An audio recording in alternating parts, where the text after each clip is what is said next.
wickets tumble on a day of carnage at Chelmsford. After a frustrating week for the hosts in round 3, Essex were hoping for better weather and, more importantly, a better result. The visitors at Yorkshire would be looking to recover from a disappointing loss, both teams sitting in mid-table, 5 points separating them.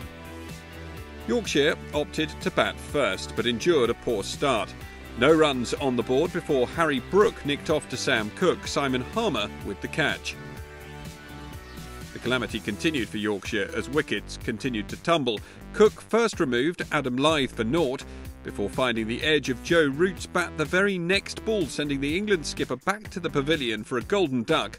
Caught Alistair Cook, bowled Sam Cook. Essex were not finished there. They soon saw the back of Pujara, courtesy of Jamie Porter, meaning that 4 wickets had gone down in the opening 4 overs of the first morning. After just 30 minutes of play, Jonny Bairstow was in at number 6, but not for long. He became the 4th victim of the morning for Sam Cook, dismissed for 7, with the bowler claiming 4 for 8 in just 4 overs. Despite efforts to add runs, Jack Leaning was the next man out, trapped LBW by Siddle for just 7.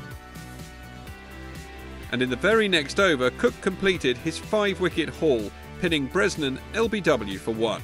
These incredible scenes showed no sign of abating, as Siddle then took 2 in his very next over. Patterson, first to go, caught behind for 2, and just 3 balls later, Brooks on his way for a duck, falling in exactly the same fashion. There was just 1 wicket remaining, and only 5 more runs were added before it fell. The innings brought to an end on 50, when Siddle finally removed balance for a comfortable top score of 22. An embarrassing display from Yorkshire, who recorded their lowest county championship score since 1973. Outstanding bowling, though, from the home side, with Sam Cook taking 5 for 28 and Siddle 4 for 7 from just 3 overs. Yorkshire's decision to bat, not one to look back on with any fond memories, but they could still turn it around with an equally good display from their bowlers. And on that front, things started well as Brooks sent Alistair Cook on his way for a duck in the second over. In his next over, Brooks struck again, removing Tom Wesley's middle stump to make it 2 for 2. Brown and Lawrence saw the hosts through to lunch, but it was an unconvincing total of 10 for 2 at the break. It was a hectic morning at Chelmsford, Yorkshire's first innings lasting just 18 overs, with Joe Root out first ball and skipper Balance the only man to reach double figures. With 2 early wickets from Jack Brooks, though, Yorkshire's tails were up going into the afternoon session. And they grabbed another quick wicket. Brown bowled by Code for 7. Lawrence then restored some order to the game and batted with intent, the batsman contributing with some fine strokes to the boundary. But his partner Bopara only managed to put on 9 runs before he fell victim to Patterson, the ball caught by Pujara. Skipper Tenduscarter was then at the crease and put on a few runs before his partner Lawrence was dismissed LBW. The batsman out 48, Tim Bresnan, the bowler. Newman Foster didn't fare much better. He scored just 3 before falling victim to Bresnan a couple of overs later. 5 slow overs for Essex came before the next wicket.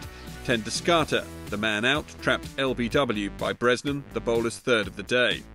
Siddle came to the crease and he added some emphatic boundaries, but he didn't last too long either. Brooks putting an end to his fun, the ball caught by Balance. In the next over, Jamie Porter was dismissed for a duck, Ben Code trapping him LBW. And despite late resistance from Harmer, Yorkshire finally finished Essex off when Bresnan caught him out off the bowling of Code. Essex's total 142 all out. Another impressive bowling display to look back on. Code, Brooks and Bresnan picking up 3 wickets each. Lawrence and Harmer the only batsmen to add significant runs. It was a drastic change in the batting order for Yorkshire, Bairstow opening with Adam Lyth. But the decision looked to be a good one as the batsman hit a number of 4s and a 6 off the bowling of Cook. Lyth batted well, helping teammate Bairstow reach his half-century, a devastating innings so far. But just 2 balls later, he was out. Peter Siddle, the bowler with the breakthrough, the ball sent clattering into the stumps. Despite some quick boundaries from Newman Brook, Lyth was on his way just 2 overs later. The batsman eventually caught off Siddle, out for 27.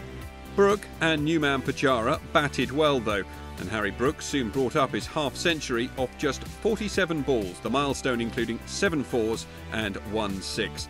They put on a really good 50 partnership, and that saw proceedings through until stumps. The score 161 for 2, Yorkshire leading Essex by 69 with 8 second innings wickets intact. And yes, that's heading into just day 2.